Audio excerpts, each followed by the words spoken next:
Bueno, buenos días. Nosotros vamos a exponer sobre el uso de inhibidores de bomba de protones. Aprovecho para presentar al doctor Santa Coloma, que nos ayudó con la presente revisión. El contenido de la presentación va a ser el siguiente, entonces yo estaré a cargo de la primera parte y Janice continuará con los efectos adversos, infecciones, deficiencia de minerales, malignidad gástrica, los beneficios y las conclusiones. Los inhibidores de bomba de protones son ampliamente utilizados alrededor del mundo y están indicados para los trastornos relacionados con la producción de ácido clorhídrico, como en la enfermedad por reflujo gastroesofágico, la enfermedad ulceropéptica, gastritis, esofagitis, pero también son prescritos de forma profiláctica, como por ejemplo en la coprescripción con AINES. Según este estudio que fue publicado por JAMA en el año 2015, en el cual se evaluó la tendencia en el uso de los medicamentos prescritos entre 1999 y 2012, se evidenció un incremento porcentual en la prescripción de los inhibidores de bomba de protones, que incrementó desde un 4% hasta un 12%, hasta un 7.8% para el año 2012. Adicionalmente, cuando se analizó la prevalencia de la prescripción según el grupo etario, pues se determinó que en los pacientes mayores de 65 años la prevalencia de la prescripción era de un 8.2% y que ascendía a un 18% para el año 2012. En la actualidad, los inhibidores de bomba de protones son frecuentemente sobreprescritos, raramente se desprescriben. Se ha observado que son iniciados inapropiadamente durante la hospitalización y se estima que entre el 53 y el 69% de las prescripciones de inhibidores de bomba de protones no tenga una indicación clara. Entonces, en la presente revisión vamos a discutir sobre los riesgos y los beneficios asociados a la terapia de inhibidores de bomba de protones. Y para comenzar, entonces tenemos los efectos adversos a nivel renal, como la hipomagnesemia, la injuria renal aguda, nefritis intersticial aguda, la enfermedad renal crónica incidente y la falla renal. Con respecto a la enfermedad renal, un caso centinela de nefritis aguda intersticial fue reportado por Ruffeneck y colaboradores en el año 1992 y de ahí se fueron sumando varios casos anecdóticos de forma sucesiva que fueron compilados en esta revisión sistemática publicada en el año 2007, en la cual se encontraron 64 series de casos, de los cuales 59 fueron confirmados por histopatología, y en la mayoría de los pacientes, hasta en el 66%, la exposición era menor a las 12 semanas. Ellos clasificaron la relación causal como verdadera, en la cual el evento clínico estaba acompañado de las alteraciones en el laboratorio y que ocurría con una coherencia temporal con la administración del medicamento. Sin embargo, pues no describían exactamente cuál era la temporalidad y que no estuviese explicado por otras causas. Fueron dos en los casos que fueron clasificados como una relación causal verdadera, y la mayoría de los casos, que fueron 37, fueron clasificados como posibles, en la cual ocurría en un tiempo razonable, pero podía ser explicado por otra comorbilidad o medicamentos. Entonces vemos que hasta en el 56% los inhibidores de bomba de protones estaban coprescritos con alguna medicación potencialmente nefrotóxica, en su mayoría, hasta en un 44%, acompañados de diuréticos. Por otro lado, tenemos este estudio poblacional que incluyó un gran número de pacientes, 290.592 pacientes mayores de 65 años, y se evidenció un riesgo aumentado hasta de 2.52 veces para el desarrollo de injuria renal aguda y de 3 veces para nefritis intersticial aguda en los pacientes adultos mayores que recibían la terapia con inhibidores de bomba de protones. Adicionalmente, pues, se ha acumulado una evidencia sustancial con respecto a la enfermedad renal crónica, y dos estudios adquirieron gran importancia en el año 2016, el estudio publicado por Lázaros y por el doctor Sie,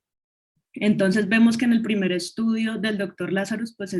fue un estudio de cohorte prospectiva y se analizaron dos cohortes. La cohorte ARIC, que incluyó 10.482 adultos cuya función renal era normal al inicio del estudio, la mediana de seguimiento era de 13.9 años, y la cohorte Geisinger, que tenía una mediana de seguimiento de 6.2 años, y esta era analizada de forma retrospectiva. Entonces, cuando se realiza el análisis ajustado, se evidencia un incremento hasta del 50% de desarrollo de enfermedad renal crónica incidente pues en la cohorte ARIC, y adicionalmente un riesgo incrementado de hasta 17% en la cohorte Geisinger, pues favoreciendo la asociación con un mayor riesgo en los pacientes que eran usuarios inhibidores de bomba de protones. Las fortalezas del estudio fue la realización del análisis multivariado. Ellos utilizaron el propensity score y compararon los pacientes que eran usuarios de los inhibidores de bomba de protones con los pacientes que no eran usuarios. Por otro lado, el estudio del doctor sí evaluó los desenlaces renales con una cohorte, comparando una cohorte de inhibidores de usuarios de IBP cuyo número era de 173.321 y lo comparó con los usuarios de los antagonistas de los receptores de histamina 2, que incluía 20.270 pacientes. El seguimiento se realizó por 5 años y se evidenció que en los pacientes que eran usuarios de inhibidores de bomba de protones tenían un riesgo incrementado de un deterioro de la función renal por debajo de de la tasa de filtración glomerular por debajo de los 60 mililitros por minuto, adicionalmente un mayor riesgo de enfermedad crónica incidente, de doblar la creatinina sérica, de tener un deterioro mayor al 30% en la tasa de filtración glomerular, de presentar enfermedad renal estadio 5 y un deterioro mayor del 50% en la tasa de filtración glomerular. Adicionalmente, cuando realizaron el análisis ajustado por la falla renal aguda, se evidenció pues, que este riesgo permanecía latente y pues, en todos los desenlaces que observamos anteriormente. Uno de los mecanismos por el cual la enfermedad renal, por lo cual el uso de inhibidores de bomba de protones puede llevar a una enfermedad renal crónica y a una enfermedad renal aguda es por el desarrollo de la enfermedad, la nefritis intersticial aguda. El mecanismo exacto no se conoce, pero se ha propuesto que los metabolitos de los inhibidores de bomba de protones van a funcionar como aptenos, se depositan en el riñón formando los inmunocomplejos circulantes y esto pues favoreciendo una respuesta inflamatoria. Adicionalmente, se ha observado que la hipomagnesemia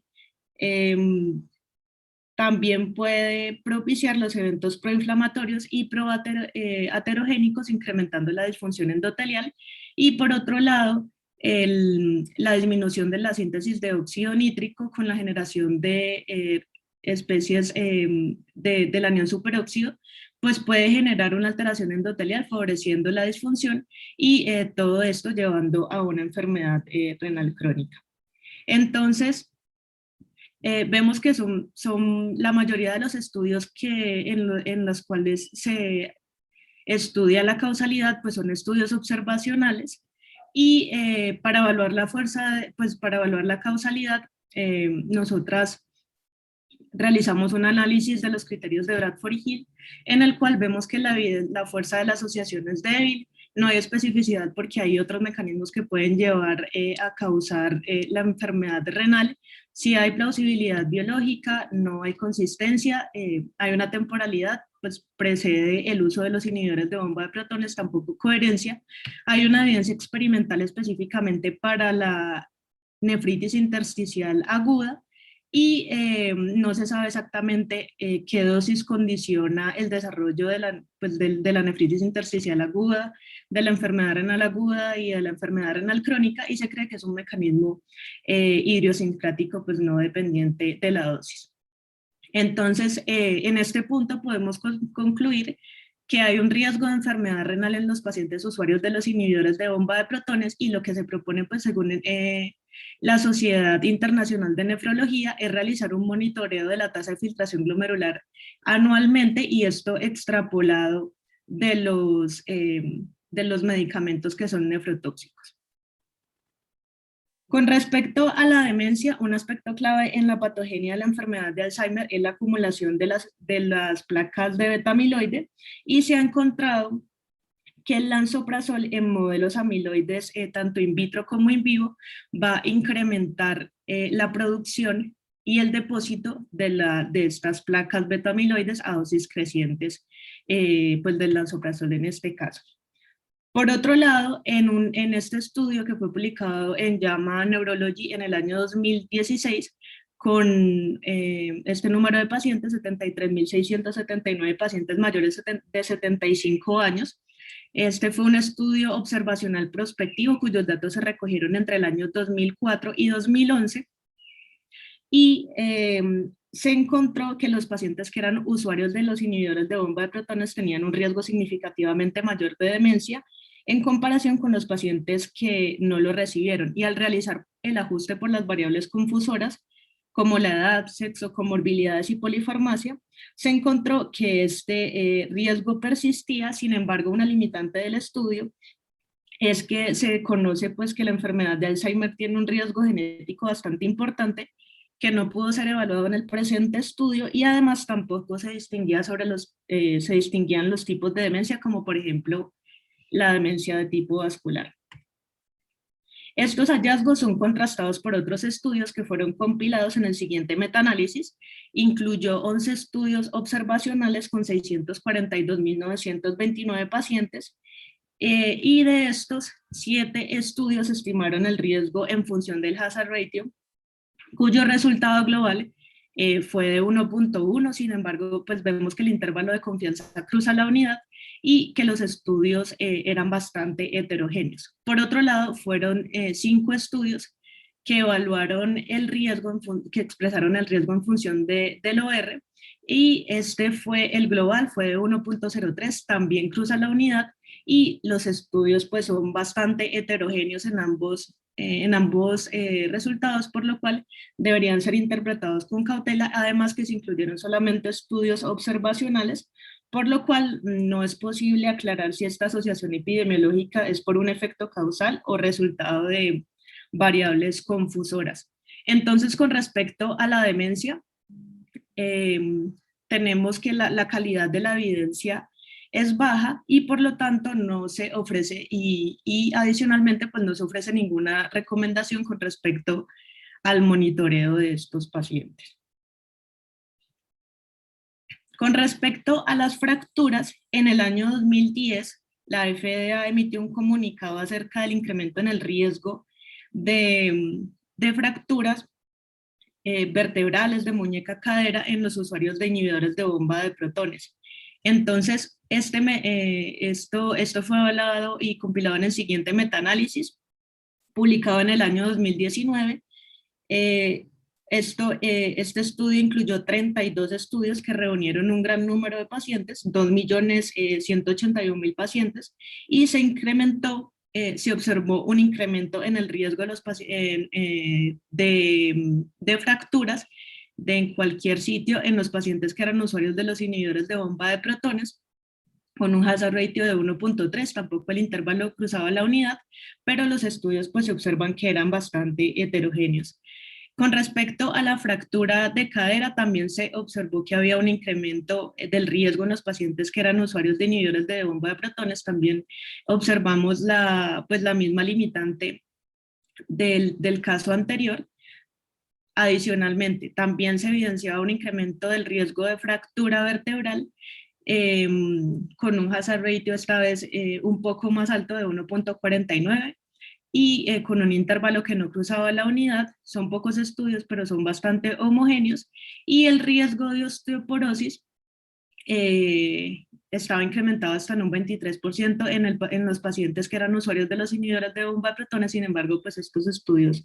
eran los más heterogéneos. Adicionalmente, cuando se analiza el Funnels plot, se evidencia que, por ejemplo, para las fracturas vertebrales, pues son pocos estudios y adicionalmente todos se encuentran a favor, digamos, de la asociación, por lo cual se podría determinar que hay un riesgo, hay un sesgo de publicación y adicionalmente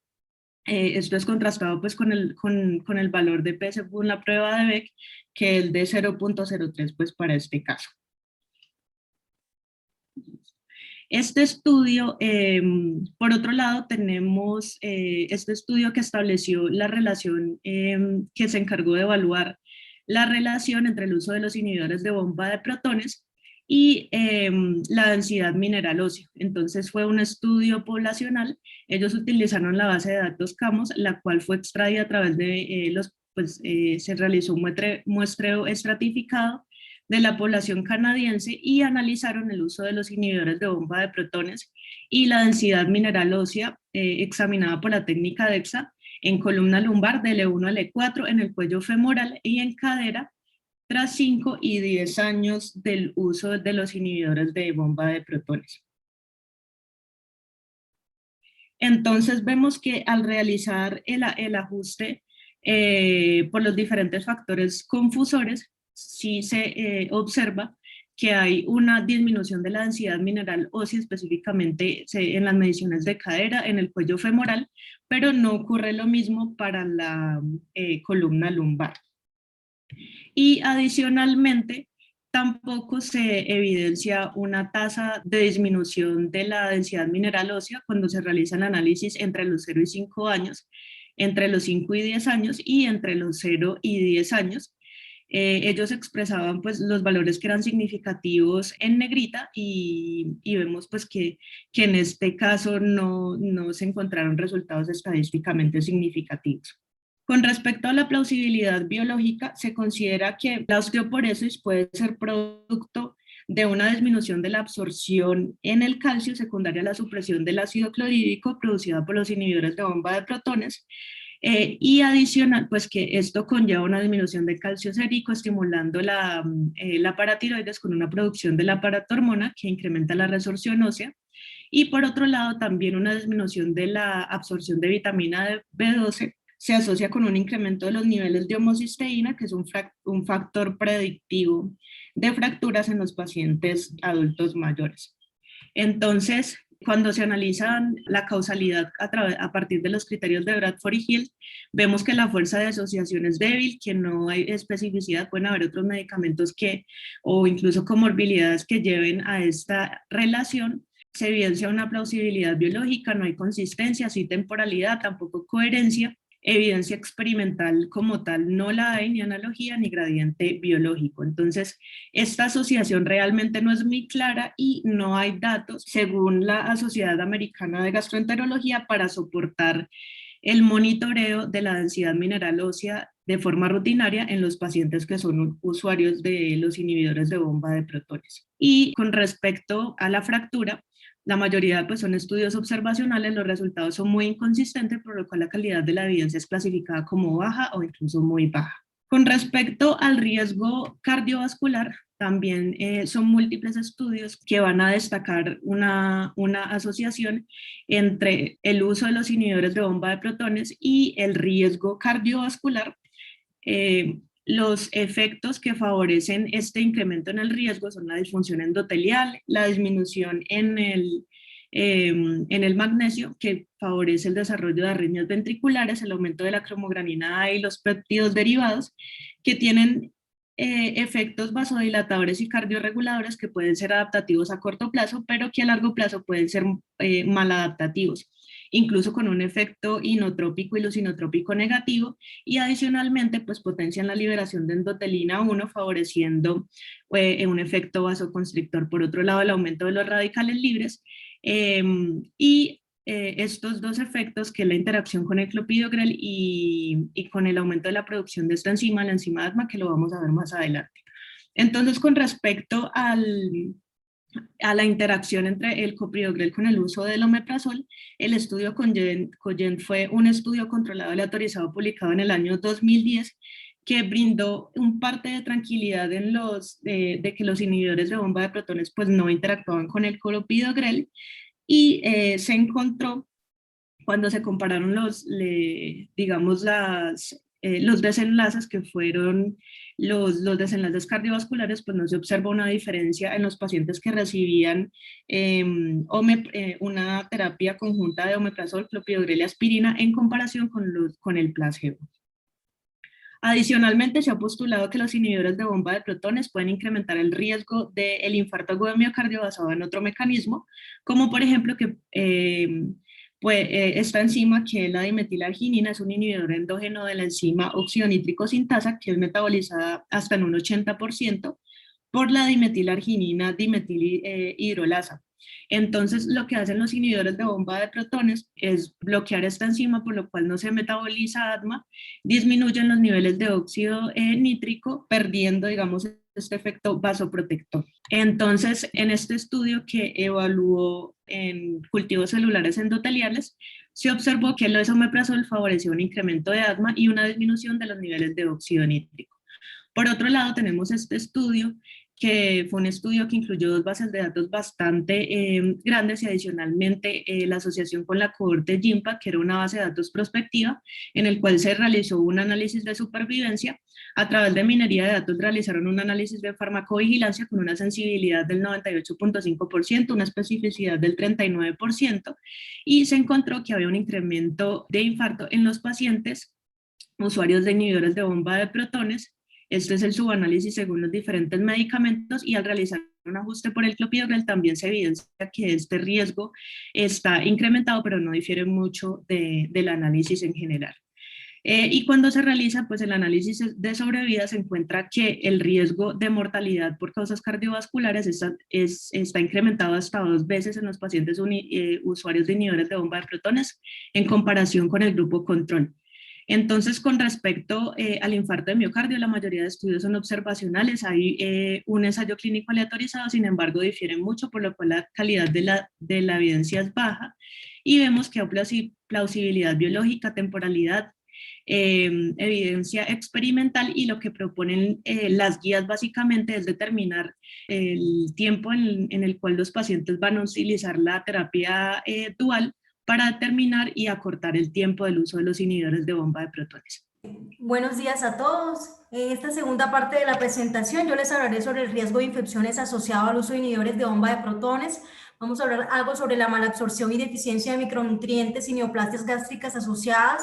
y los beneficios e indicaciones de los inhibidores de protones para concluir, para plantear finalmente unas conclusiones. Y hablando pues del riesgo de infecciones y que es principalmente por enterobacterias, tenemos que es claro que los inhibidores de bomba de protones producen disbiosis o disbacteriosis a nivel gastrointestinal, un término que hace referencia a una alteración en la microbiota normal, en este caso en consecuencia de la inhibición de la secreción gástrica, que es una barrera antimicrobiana fisiológica. Pero entonces la pregunta que hay que hacerse es ¿qué significado tiene esto o qué importancia clínica o terapéutica tiene? Aquí vemos entonces en esta revisión sistemática y metaanálisis publicado en el año 2013 que se evaluó el sobrecrecimiento bacteriano del intestino delgado asociado al uso crónico de inhibidores de bomba de protones,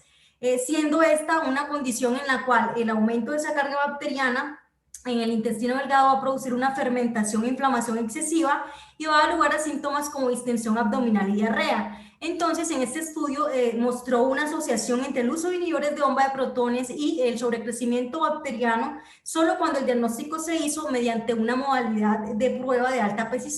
precisión, como era el cultivo por aspirado yeyunar. Y esto es importante, puesto que estudios que utilizan el test de hidrógeno expirado, por ejemplo, no han mostrado los mismos resultados. Y aunque con una alta heterogeneidad, en este metaanálisis que incluyó a 19 estudios, demostró también una asociación entre el sobrecrecimiento bacteriano intestinal y el uso de inhibidores de bomba de protones cuando se combinan las técnicas de cultivo y el test de hidrógeno expirado. Otros metaanálisis también han encontrado esa asociación principalmente para Salmonella notifoidea y para Campylobacter, por lo cual se concluye que según la evidencia clínica disponible en la actualidad y que está basada en estudios de casos y controles y de cohortes, el consumo crónico de inhibidores de bomba de protones se asocia a un leve incremento del riesgo de infección entérica. La asociación entre consumo de inhibidores de bomba de protones e infección por Clostridium difficile ha sido más estudiada. Se dice que aunque las esporas de Clostridium difficile no se ven afectadas por la acidez, se propone que las formas vegetativas que normalmente son destruidas por el ácido gástrico podrían sobrevivir en el ambiente menos ácido asociado con esa administración crónica de inhibidores de bomba de protones y por lo tanto van a predisponer a la infección. Y en este metaanálisis de 2 estudios y 2.948 pacientes, el OR para la infección para esta bacteria fue de 1.94 y fue más alto para otro tipo de infecciones entéricas. Hubo también una importante heterogeneidad en los estudios que no fue explicada en los análisis por subgrupos. Sin embargo, en este que es el primer ensayo clínico aleatorizado prospectivo que pretendió evaluar los efectos adversos de los inhibidores de bomba de protones en pacientes quienes recibían rivaroxaban o aspirina y que fue multicéntrico, en donde el 25% de la población era de Sudamérica, no se encontró asociación para infección por Clostridium difficile, pero sí para otras infecciones entéricas, no señalando en el artículo pues de qué tipo, aunque la asociación fue débil. El uso de inhibidores de bomba de protones también se ha asociado a un mayor riesgo de infección recurrente por Clostridium difficile, y en este metaanálisis también de 2017, que incluyó 16 estudios observacionales y a 7.703 pacientes con infección por Clostridium difficile, de los cuales el 20% tenían esa infección recurrente por esa bacteria, la supresión del ácido gástrico se asoció de una manera significativa con un mayor riesgo de infección recurrente por Clostridium difficile con un OR de 1.5. Sin embargo, hubo heterogeneidad también significativa entre los estudios incluidos en el metaanálisis y en el análisis ajustado que los autores hacen de 9 de los estudios incluidos. El uso de inhibidores de bomba de protones se asoció con un mayor riesgo de infección recurrente por Clostridium difficile después de controlar factores como la edad del paciente y otras enfermedades asociadas con un OR de 1.4, indicando que en pacientes con infección recurrente por Clostridium difficile podría ser razonable suspender este tipo de medicamentos. Sin embargo, el riesgo de infección por Clostridium difficile asociado a la administración crónica de inhibidores de bomba de protones es modesto, comparado con el riesgo que dan otros factores de riesgo como el uso de antibióticos, como lo demuestra este estudio de 2016. Ahora, para la prevención de la diarrea por Clostridium difficile se ha propuesto el uso de probióticos. Vemos que en esta revisión sistemática que incluyó a 23 estudios, 21 de ellos controlados con placebo, la incidencia de diarrea por Clostridium difficile fue de 2% en el grupo de probióticos frente a un 5.5% en comparación con el grupo de placebo con un OR de 0.36, pero con un NNT muy alto de 29.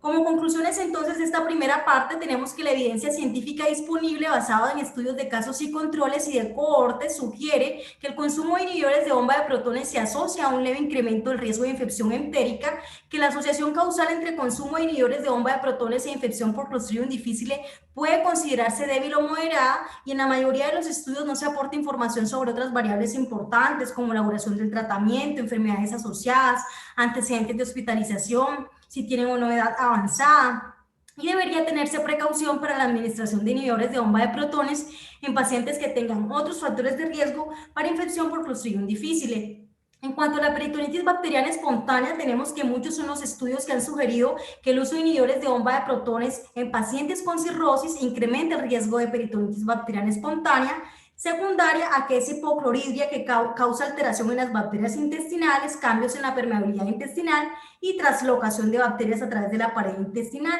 Sin embargo, otros estudios no encuentran y arrojan conclusiones opuestas. En este trabajo publicado en el año 2016 se demostró que en los pacientes con cirrosis hepática y ascitis la probabilidad de peritonitis bacteriana espontánea aumentaba de un 25% a un 31% cuando se daba un inhibidor de bomba de protones.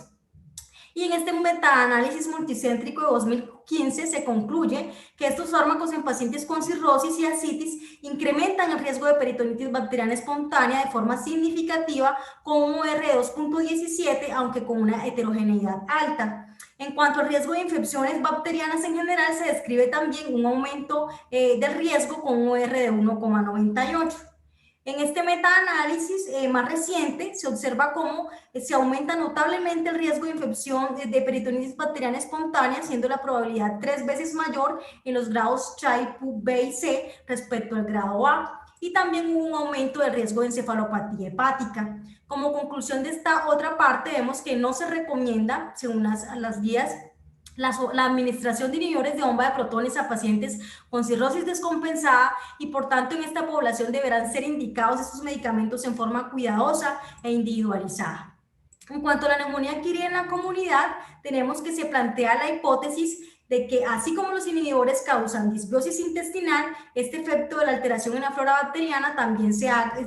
puede ocurrir en la orofaringe. Y en este metaanálisis vemos que fue de Lambert y colaboradores y que incluyó a 26 estudios, 226.769 casos de neumonía adquirida en la comunidad.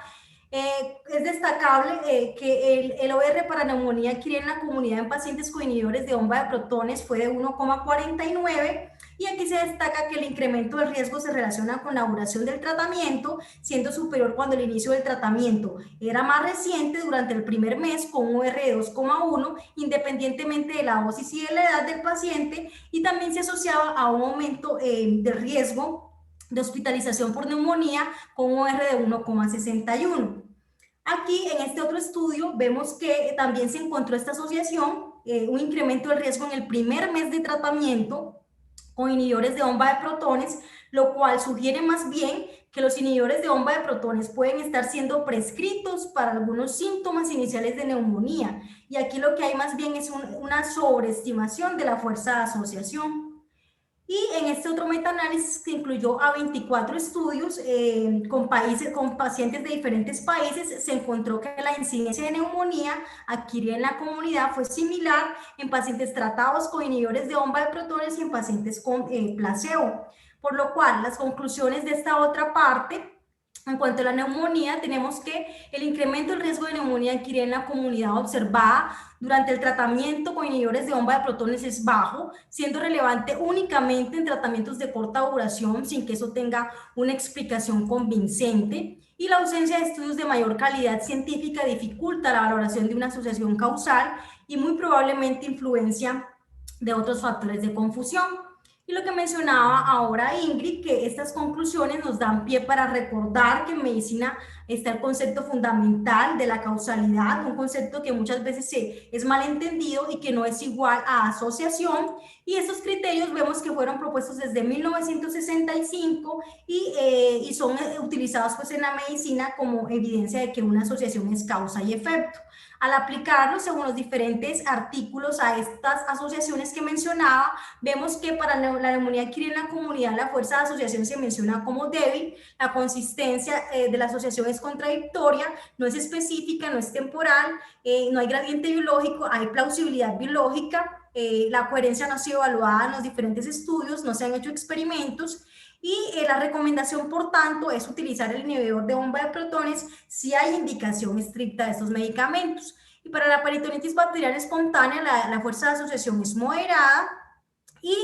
hay consistencia en la asociación, temporalidad, plausibilidad biológica. La recomendación es no administrar inhibidores de bomba de protones en cirrosis descompensada. Y para las infecciones entéricas también la fuerza de la asociación es moderada y hay plausibilidad biológica, consistencia de la asociación en temporalidad, por lo cual se recomienda utilizar la dosis mínima necesaria para prevenir este tipo de infecciones. Y en cuanto a infección por Clostridium difficile, tener precaución con el uso de antibióticos. Las recomendaciones entonces de la Asociación Americana de Gastroenterología es que según la evidencia actual, los inhibidores de bomba de protones no causan neumonía, no se deben administrar en cirrosis descompensada, el riesgo de infección por Clostridium difficile asociado a inhibidores de bomba de protones es bajo comparado con otros factores de riesgo tales como el uso de antibióticos. Los inhibidores de bomba de protones deberán administrarse siempre la dosis y en el tiempo mínimo necesarios y no se recomienda el uso de probióticos en pacientes en tratamiento con inhibidores de bomba de protones a largo plazo.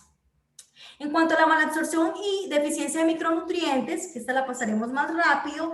aun cuando los inhibidores de bomba de protones se empezaron a comercializar en 1989, no fue sino hasta el año 2006 cuando se publicaron los primeros casos de hipoparatiroidismo hipomagnesémico asociado con estos medicamentos y desde entonces el número de notificaciones de eventos adversos y casos publicados se ha incrementado. Aquí vemos que a pesar de no conocerse bien el mecanismo biológico de la hipomagnesemia asociada a estos medicamentos, medicamentos, se cree que el aumento del pH producido por estos fármacos altera el receptor transitorio del canal potencial de melastatina 6 y 7 y reduce el transporte activo de magnesio y su absorción.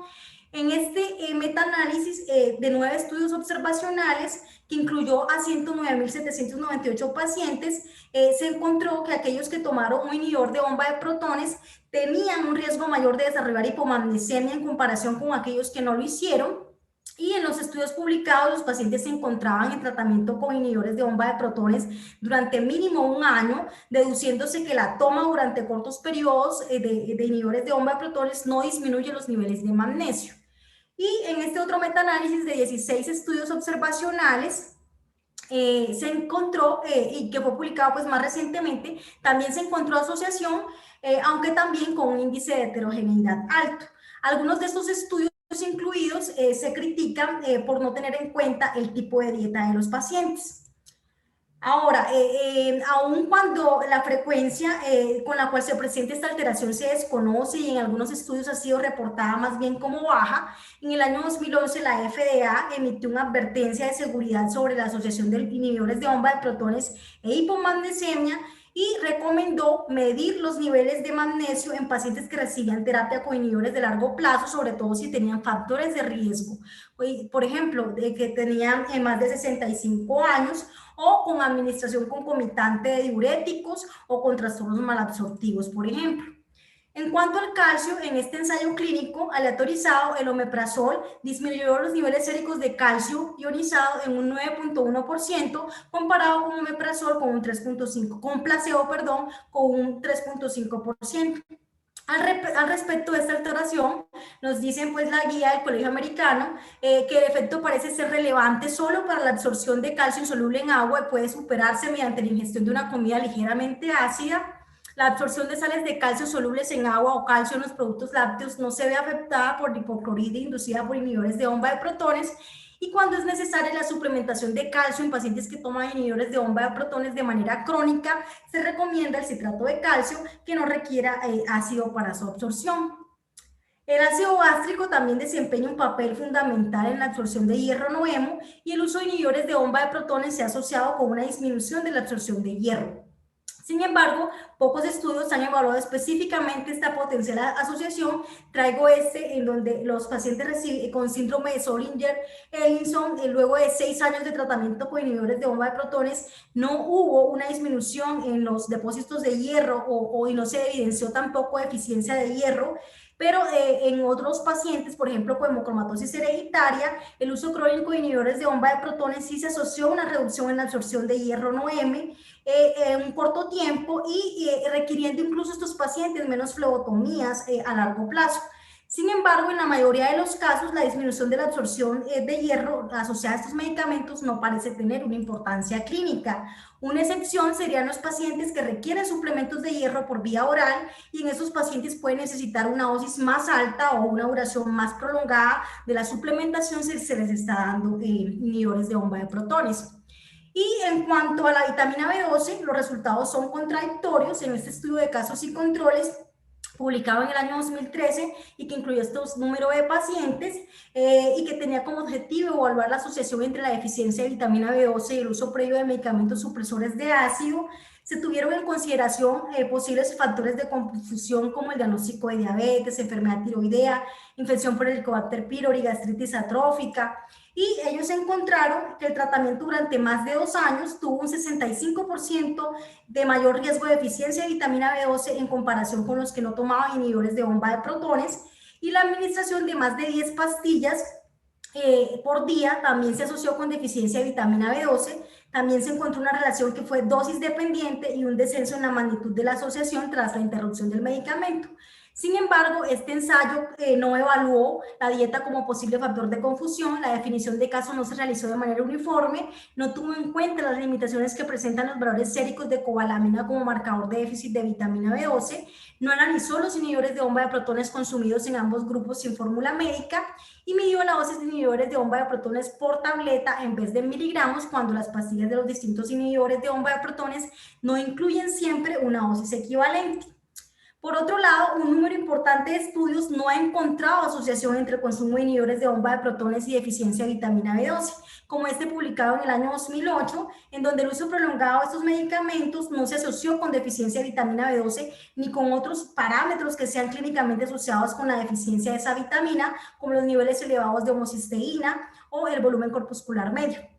Y ni siquiera después de 6 años de tratamiento, por lo cual pudiera sugerir más bien que no es necesario medir niveles de vitamina B12 a pacientes que tengan administración crónica de vitamina B12,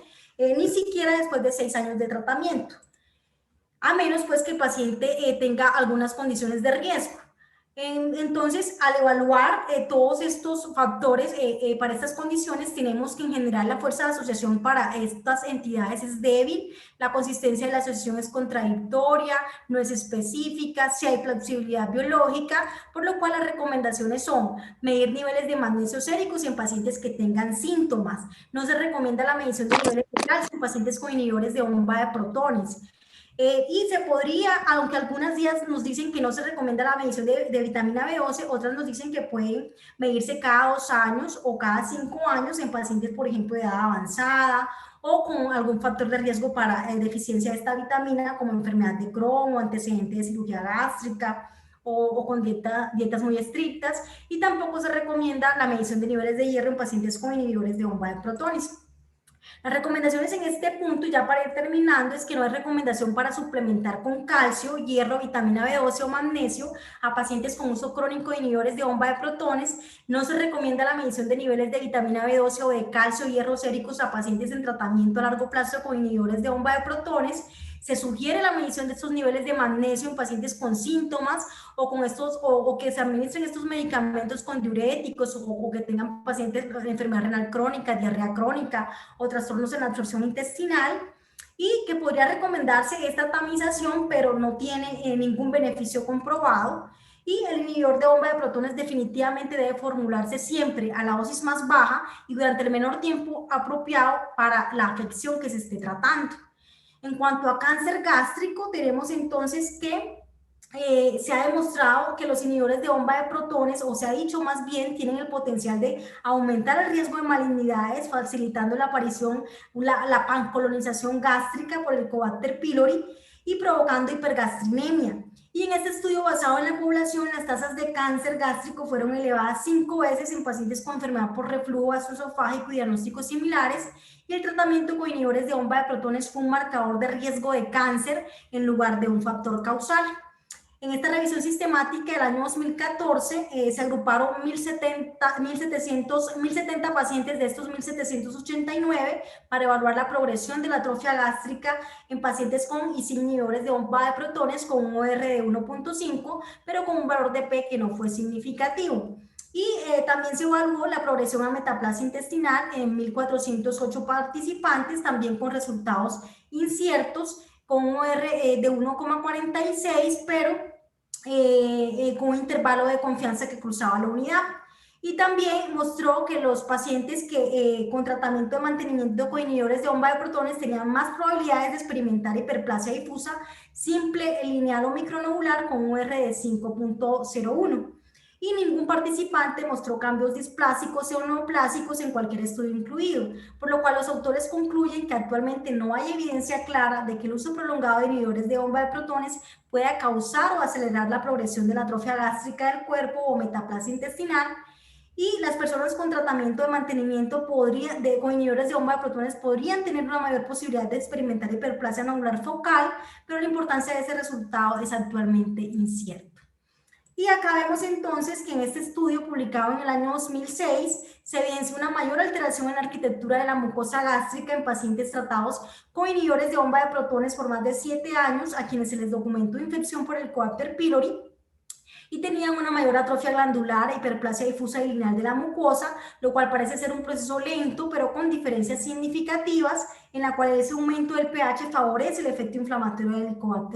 Helicobacter pylori, pero tampoco se demostró en ningún caso metaplasia intestinal. Y basado en los resultados de este y otro estudio, es que las diferentes guías recomiendan que en pacientes que se les vaya a administrar inhibidores de bomba de protones a largo plazo, se haga una erradicación previa del Helicobacter pylori. Y también los inhibidores de bomba de protones pueden producir pólipos hiperplásicos de glándulas fúngicas en el estómago a los 6 y a los 12 meses, pero está comprobado que esos pólipos no dan cáncer. ¿Cuáles son entonces los beneficios del uso de inhibidores de bomba de protones teniendo en cuenta todo lo anterior? Entonces vemos que en reflujo gastroesofágico son altamente efectivos, incluso para esofagitis erosiva grave, previenen la recurrencia de esofagitis y la estenosis esofágica y tienen una evidencia menos fuerte en enfermedad por reflujo gastroesofágico sin complicaciones con terapia prolongada con inhibidores de bomba de protones. Son el tratamiento antisecretor de primera línea en úlcera péptica, en esófago de Barrett, previenen la progresión a adenocarcinoma gástrico, son fundamentales en el tratamiento del síndrome de Solinger-Ellison y en la erradicación del Helicobacter pylori como componente de varios regímenes terapéuticos de primera línea. Y para prevención de úlceras gastroduodenales en pacientes en tratamiento con AINES que sean de alto riesgo.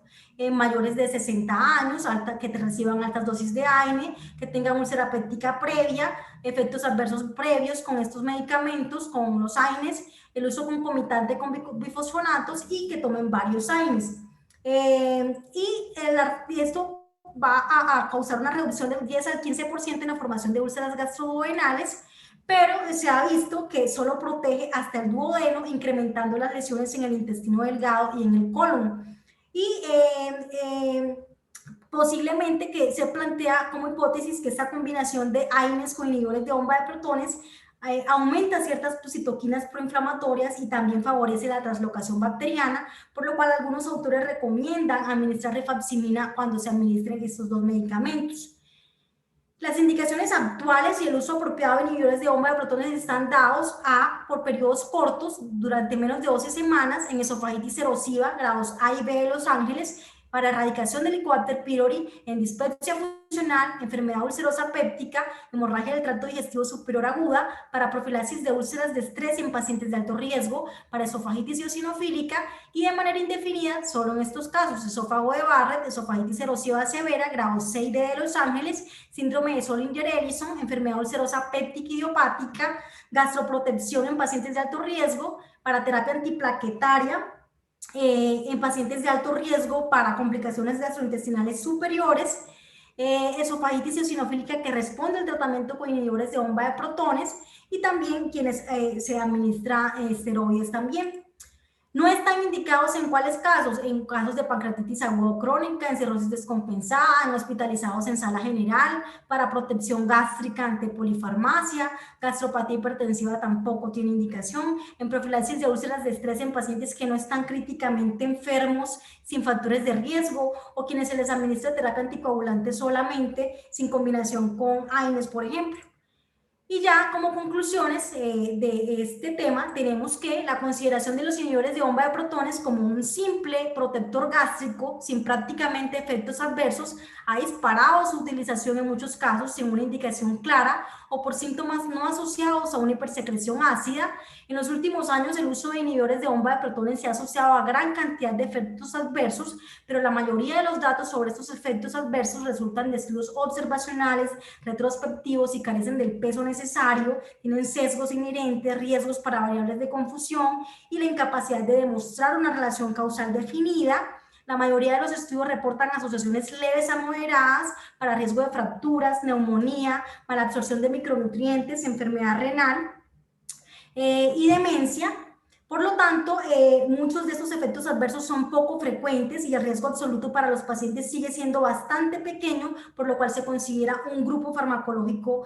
seguro. Los inhibidores de bomba de protones pueden producir nefritis intersticial en un mecanismo que es idiosincrático. La Asociación Americana de Gastroenterología no recomienda ni la medición de niveles séricos ni la suplementación de calcio, vitamina B2 y magnesio en pacientes con uso crónico de inhibidores de bomba de protones definido por un periodo de más de 6 meses y están contraindicados en cirrosis avanzada nuevamente. Y la mejor estrategia finalmente es formular los inhibidores de bomba de protones a la dosis más baja efectiva por el tiempo mínimo necesario y solo cuando esté indicado.